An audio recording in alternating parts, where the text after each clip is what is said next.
Le Seigneur soit avec vous. Évangile de Jésus-Christ selon Saint Jean. À toi, Seigneur. Le premier jour de la semaine, Marie-Madeleine se rend au tombeau de grand matin. C'était encore les ténèbres. Elle s'aperçoit que la pierre a été enlevée du tombeau.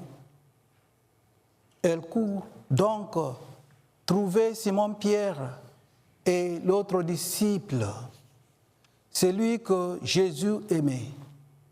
Et elle leur dit, on a enlevé le Seigneur de son tombeau et nous ne savons pas où on l'a déposé. Pierre partit donc avec l'autre disciple pour se rendre au tombeau. Ils couraient tous les deux ensemble. Mais l'autre disciple courut plus vite que Pierre et arriva le premier au tombeau. En se penchant, il s'aperçoit que les linges sont déposés à part. Cependant, il n'entre pas. Simon-Pierre, qui le suivait, arrive à son tour. Il entre dans le tombeau. Il perçoit le linge déposé à part, ainsi que le sueur qui avait entouré la tête de Jésus, non pas déposé avec les linges, mais roulé à part à sa place.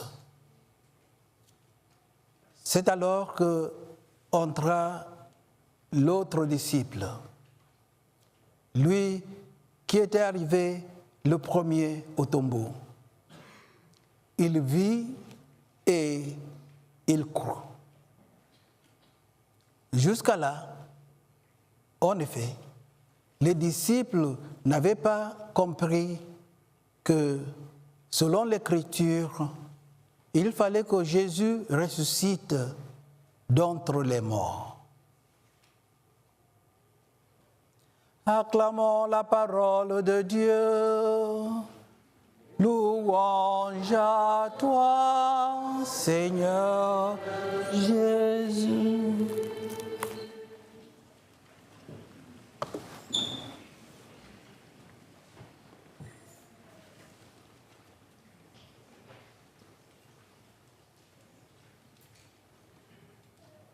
Il est vivant. Il est vivant. Qui? Qui? Aujourd'hui, nous célébrons la glorieuse fête de Pâques, la victoire de la vie sur la mort. Dans nos lectures d'aujourd'hui, nous entendons la joyeuse nouvelle que Jésus est ressuscité. Vaincre le péché et ouvrir les portes du ciel pour nous. Les Actes des Apôtres, la première lecture d'aujourd'hui, nous rappellent que Jésus crucifié et enterré est maintenant vivant et vu par beaucoup. Et Saint Paul, dans sa première lettre aux Corinthiens, appelle Jésus notre agneau de la Pâque, l'agneau immolé de la Pâque, dont le sacrifice nous invite à vivre dans la sincérité et dans la vérité. L'évangile de Jean raconte la découverte joyeuse par Marie-Madeleine de la tombeau vide et de sa rencontre avec le Seigneur ressuscité. Elle est devenue la première personne de découvrir que Jésus n'est plus dans le tombeau. Et puis, il a découvert qu'il est ressuscité, il est vivant. Mais Marie-Madeleine était là, il a vu tout. Quand Jésus était condamné à mort, quand il était crucifié, quand il était là, pleurant comme tout le monde, de la peine, chagrin, la souffrance, il a tout vu. Il a vu qu'il est mort sur la croix. Et puis, il a vu qu'on l'a mis au tombeau. Quand on voit les choses comme ça, c'est difficile de comprendre que quelqu'un comme lui, Jésus, qui est mort, complètement mort, mais il est maintenant vivant. Donc, alors que Marie-Madeleine allait au tombeau, il n'a pas cru qu'il va trouver que le tombeau sera vide. Même quand il a trouvé que c'était vide, il a pensé que peut-être on l'a volé. On l'a volé, le corps de Christ. Parce qu'à l'époque, les gens faisaient comme ça. Ils vont kidnapper le corps pour demander le rançon, payer le rançon pour qu'on puisse rendre le corps. Il a pensé comme ça. On ne sait pas où on l'a mis. Donc, il est allé voir les disciples. Peut-être on peut trouver la solution. Mais quand ils sont venus, ils ont vu, sans bien compris, sauf celui qui est arrivé un peu plus tard, celui qui est rentré dans le tombeau tard. On croit que c'est Jean. Jean lui-même, quand il a vu, il a cru. Pierre n'a pas compris. Parce qu'il n'a pas pensé que Jésus peut être ressuscité. Pour illustrer cette joie, pensez aux films populaires. Je ne sais pas si vous avez entendu des films qu'on appelle The Lion King.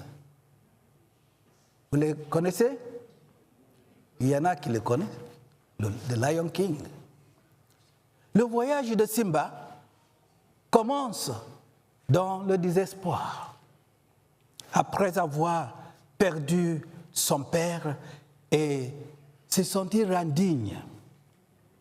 Pourtant, par la persévérance et l'amour de ses amis, il découvre sa véritable identité et sa place légitime en tant que roi.